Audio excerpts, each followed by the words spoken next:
Assalamualaikum. Saya Arifa, NPM 22411010. Kami dari Universitas Dharma Wangsa, Fakultas Agama Islam, Program Studi Pendidikan Agama Islam.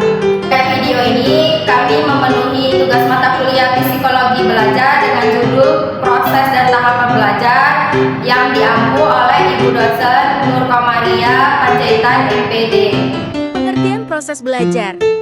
Proses adalah kata yang berasal dari bahasa Latin processus yang berarti berjalan ke depan. Kata ini mempunyai konotasi urutan langkah atau kemajuan yang mengarah pada suatu sasaran atau tujuan. Menurut Chaplin dalam Indonesia, proses adalah any change in any object or organism, particularly a behavioral or psychological change, yang berarti proses adalah suatu perubahan khususnya yang menyangkut perubahan tingkah laku atau perubahan kejiwaan.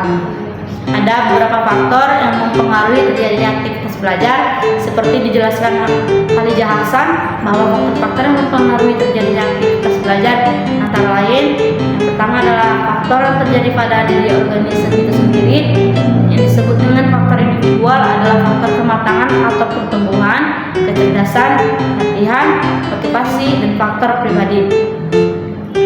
Kedua, faktor yang ada di luar individu yang kita sebut dengan faktor sosial atau faktor keluarga, keadaan rumah tangga, guru dan cara mengajarnya, alat-alat yang digunakan dalam belajar mengajar, lingkungan dan kesempatan yang tersedia, dan motivasi sosial.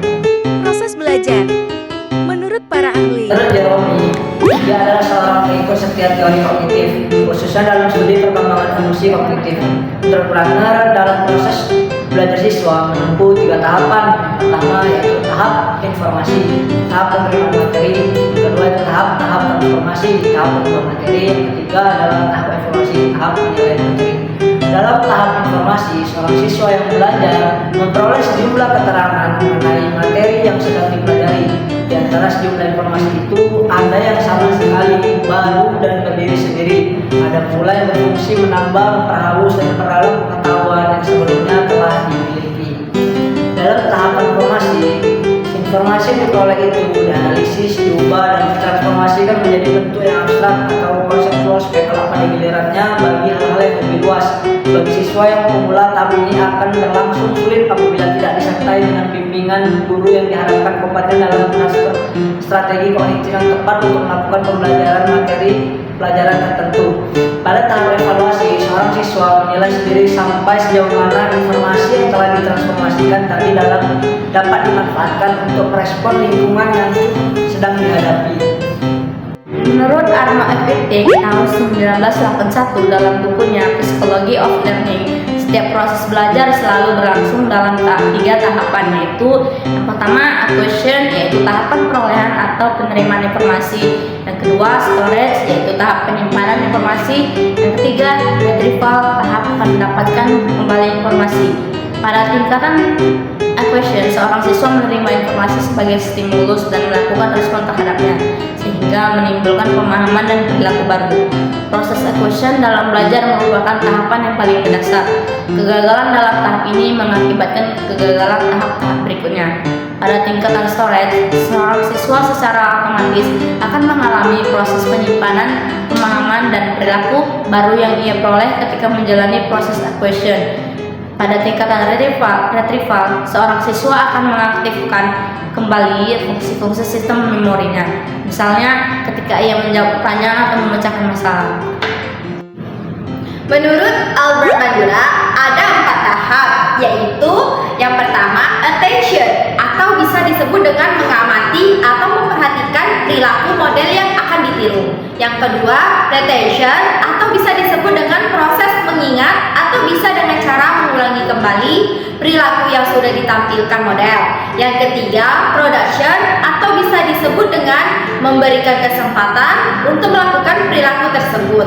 Yang keempat motivation, atau bisa disebut dengan memberi hadiah, pujian, atau hukuman. kegiatan dalam proses belajar. Kegiatan dalam proses belajar dapat dilihat pada gambar berikut. Anak didik dari yang tidak tahu ketika melalui dalam proses belajar, yang pertama motivasi, yang kedua perhatian pada pelajaran atau kuliah, yang ketiga menerima dan mengingat, yang keempat reproduksi, yang kelima generalisasi, yang keenam melaksanakan latihan dan umpan balik. Setelah melewati 6 proses belajar tersebut, anak didik dapat mengerti dan menjadi tahu. Tabel kegiatan belajar. Gambar di atas menunjukkan bahwa masukan mentah atau raw input merupakan bahan baku yang perlu diolah. Dalam hal ini diberikan pengalaman belajar tertentu dalam proses belajar mengajar atau teaching learning process. Terhadap dalam proses belajar mengajar itu turut berpengaruh pula sejumlah faktor lingkungan yang merupakan masukan lingkungan atau environmental input dan berfungsi sejumlah faktor yang sengaja dirancang dan dimanipulasikan atau instrumental input guna menunjang tercapainya keluaran yang dikehendaki atau output. Berbagai faktor tersebut berinteraksi satu sama lain dan menghasilkan lulusan yang dikehendaki. Faktor yang membuat kita belajar dari orang lain.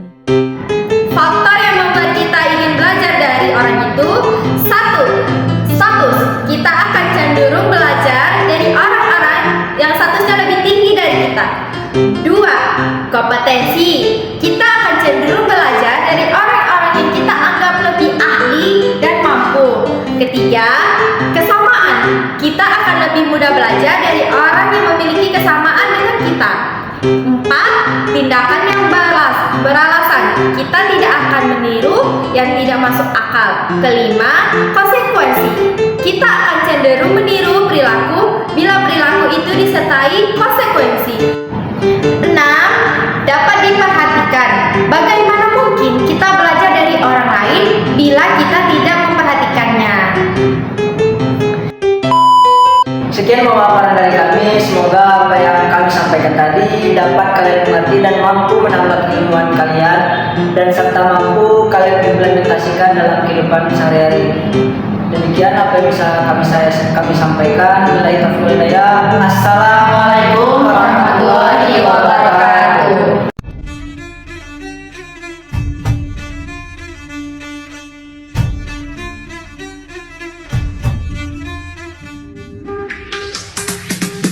Kita